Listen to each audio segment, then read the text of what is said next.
നമസ്കാരം. ഡിജിറ്റൽ പ്ലാനറ്റിൻ്റെ മറ്റൊരു വീഡിയോയിലേക്ക് എല്ലാവർക്കും സ്വാഗതം. CISF കോൺസ്റ്റബിൾ റിക്രൂട്ട്മെൻറ്റിനെ കുറിച്ചുള്ള പൂർണ്ണ വിവരങ്ങളാണ് ഇന്നത്തെ എൻ്റെ വീഡിയോയിൽ ഉൾപ്പെടുത്തിയിരിക്കുന്നത്. Vacancies, eligibility criteria, selection process, salary benefits എല്ലാം വിശദമായി ഈ വീഡിയോയിൽ ഉൾപ്പെടുത്തിയിട്ടുണ്ട്. സോ വീഡിയോ അവസാനം വരെ കാണുക. ചാനൽ സബ്സ്ക്രൈബ് ചെയ്യാനും മറക്കരുത്. CISF അഥവാ സെൻട്രൽ ഇൻഡസ്ട്രിയൽ സെക്യൂരിറ്റി ഫോഴ്സ് ഇന്ത്യയിലെ പ്രധാന സുരക്ഷാ സേനകളിലൊന്നാണ്. 1969 ആരംഭിച്ച ഈ സേന ഇപ്പോൾ 1.7 ലക്ഷത്തിലധികം ഉദ്യോഗസ്ഥരെ കൊണ്ടാണ് പ്രവർത്തിക്കുന്നത്. 2025 പുതിയ റിക്രൂട്ട്മെൻറ്റിൽ 1161 കോൺസ്റ്റബിൾ തസ്തികകളിലേക്ക് അപേക്ഷ ക്ഷണിച്ചിരിക്കുന്നു. ഇത് സർക്കാർ ജോലിക്ക് ആഗ്രഹിക്കുന്നവർക്കുള്ള ഒരു വലിയ അവസരമാണ്.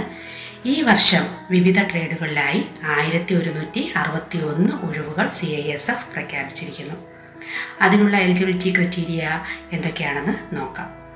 അപ്പോൾ ഈ പൊസിഷനിലേക്ക് അപേക്ഷിക്കുമ്പോൾ ഒരു നിർദ്ദിഷ്ട എലിജിബിലിറ്റി ക്രൈറ്റീരിയ പാലിക്കേണ്ടതുണ്ട്. അതുകൊണ്ട് തന്നെ നമുക്കതിൻ്റെ എഡ്യൂക്കേഷണൽ ക്വാളിഫിക്കേഷനിലോട്ട് പോകാം. 10ാം ക്ലാസ് പാസ്സായിരിക്കണം. പ്രായപരിധി 18-23 വയസ്സ് വരെയുള്ളവർക്ക് അപേക്ഷിക്കാം. SC/ST-കാർക്ക് 5 വർഷം ഇളവുണ്ടായിരിക്കും.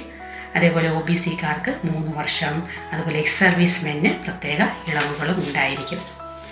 CISF-ൽ നിയമനം നേടാൻ 4 ഘട്ടങ്ങളിലൂടെയാണ് തിരഞ്ഞെടുപ്പ് നടക്കുന്നത്. ഫസ്റ്റ് വൺ എന്ന് പറയുന്നത് physical standards test and physical efficiency test. Male ആണെങ്കിൽ 165 centimetre height, 77 centimetre chest with 5 centimetre expansion. Female 155 centimetre height. Physical ടെസ്റ്റിൽ run, long jump, high jump, pushup ഒക്കെ ഇൻക്ലൂഡാണ്. അപ്പോൾ എക്സാമിനേഷൻ OMR ബേസ്ഡ് ടെസ്റ്റ് ആയിരിക്കും. Subjects വരുന്നത് general awareness, mathematics, logical reasoning, general English, Hindi ഒക്കെ ഉണ്ടാവും.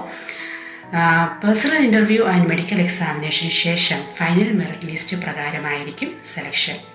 ഇനി നമുക്ക് എങ്ങനെ അപേക്ഷിക്കാം എന്നുള്ളത് നോക്കാം. അപ്പോൾ ആദ്യം തന്നെ ഒഫീഷ്യൽ വെബ്സൈറ്റിലോട്ട് പോവുക. ഒഫീഷ്യൽ വെബ്സൈറ്റ് ഞാൻ എൻ്റെ ഡിസ്ക്രിപ്ഷൻ ബോക്സിൽ കൊടുത്തിരിക്കാം. ദെൻ ന്യൂ യൂസർ രജിസ്റ്റർ ചെയ്യുക. ലോഗിൻ ചെയ്ത് ആപ്ലിക്കേഷൻ ഫോം ഫില്ല് ചെയ്യുക. കൂടാതെ passport size photo, signature, educational certificates ഒക്കെ നിർബന്ധമായിട്ടും അപ്ലോഡ് ചെയ്യുക. ദെൻ ആപ്ലിക്കേഷൻ ഫീസ് അടയ്ക്കുക. SC/ST, സർവീസ്മാൻ, വുമൺ ഇവർക്ക് ഫീസ് വേണ്ട. അതേപോലെ ജനറൽ, OBC, EWC കാറ്റഗറിയിലുള്ളവർക്ക് 100 രൂപയാണ് ഫീസ് വരുന്നത്. സോ അപേക്ഷ സബ്മിറ്റ് ചെയ്ത് പ്രിൻ്റ് ഔട്ട് എടുത്ത് വയ്ക്കുക. ഇനി നമുക്ക് ശമ്പളവും ആനുകൂല്യവും അറിയണം. അതിനായിട്ട് CISF കോൺസ്റ്റബിൾ തസ്തികയിൽ ലഭിക്കുന്ന ശമ്പളം എന്ന് പറയുന്നത് 21,700 മുതൽ 69,100 വരെയാണ്. കൂടാതെ മറ്റ് ആനുകൂല്യങ്ങൾ അവർക്ക് ലഭിക്കുന്നുണ്ട്. DA, HRA, transport allowance, medical pension, വിവിധ പെൻഷൻ ആനുകൂല്യവും ലഭിക്കും.